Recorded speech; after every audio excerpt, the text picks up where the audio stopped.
morning sun spilled over the city skyline, the streets buzzing with the usual weekday rush, but for Adrian Cole, every tick of the clock was a battle.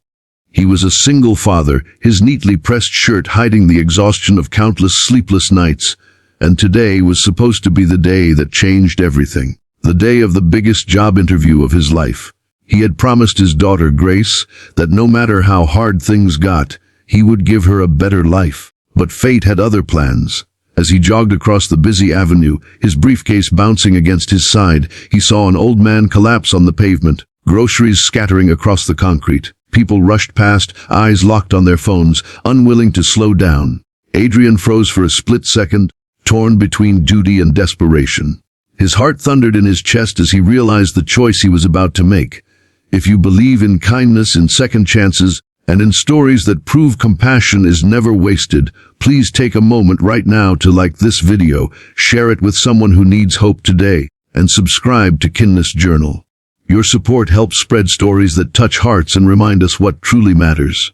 Adrian dropped to his knees beside the old man, who was gasping for air, his wrinkled hands trembling as he tried to push himself up.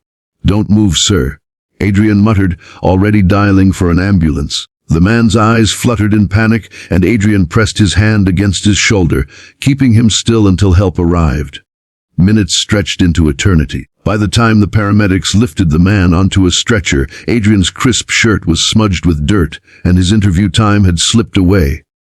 He stood at the curb, watching the ambulance vanish down the street, his chest hollowing with dread. He knew what he had just lost. Grace had been counting on him. Just last week, she had asked for a new pair of ballet shoes, her old ones worn down to the fabric, and Adrian had forced a smile, telling her to wait just a little longer. Every meal, every bill, every whispered, "It's okay, Dad, we'll be fine." When she saw him counting coins, this job was supposed to fix it all. Now, because he couldn't walk past a stranger in need, the future looked even darker. Still, he pushed himself to the corporate tower, running through the glass doors 30 minutes late. The receptionist looked up, her eyes narrowing as she tapped the schedule. "I'm sorry, Mr. Cole. The board has already moved on." His pleas went unheard. The interview was closed. He walked back outside, briefcase in hand, the weight of failure dragging behind every step. He had missed his chance. Days turned into weeks. Adrian worked late shifts at a diner, washing dishes until his hands were raw, while Grace quietly did her homework in the corner booth. He tried to smile through it, tried to keep the hope alive in her eyes, but the ache of what he had lost haunted him. Yet, strangely, a small comfort remained. He remembered the frail hand that had gripped his own. The old man's whispered, "Thank you," as the ambulance doors closed. In a world that often looked away, he had chosen to see. Maybe it mattered, even if no one else knew. But the world has a way of circling back. One morning, an envelope arrived in his mailbox, embossed with the name of the very company whose interview he had missed, Lexington Enterprises. Adrian's brow furrowed in confusion as he tore it open. Inside was a letter requesting his presence at a second meeting. His hands trembled as he read it over and over, disbelief coursing through him. Why would they call him back? He had already been rejected. He walked into the towering building once again, Grace's small hand gripping his for courage. This time, the receptionist gave him a polite nod and directed him to the top-floor boardroom. His heart pounded as he stepped inside. The room fell silent. 12 executives sat around a long polished table, their faces unreadable. At the head of the table, the CEO, a sharp-eyed man with silver hair, leaned forward. "Monsieur Adrian Cole," the CEO said slowly, his voice carrying through the tense air. "Do you remember helping an elderly man a few weeks ago? Collapsed on the sidewalk." Adrian's breath caught in his throat. He nodded hesitantly, unsure of where this was going. The CEO's lips curved into something between a smile and a tremble. "That man was my father." The room froze. The weight of the revelation pressed against every corner of the boardroom. Adrian's chest tightened, his throat dry as the CEO continued. "He told me about you, about how no one else stopped, about how you stayed by his side until help arrived. He said you had the eyes of someone who understood struggle and the heart of someone who refused to look away. We researched your file, your experience, your history. It all speaks for itself. But what speaks louder is your character." For a moment, Adrian could hardly breathe. The world felt blurred, like a dream he was terrified to wake from. The CEO leaned back in his chair, his expression softening. "We don't just want employees here, Mr. Cole. We want people who live with integrity.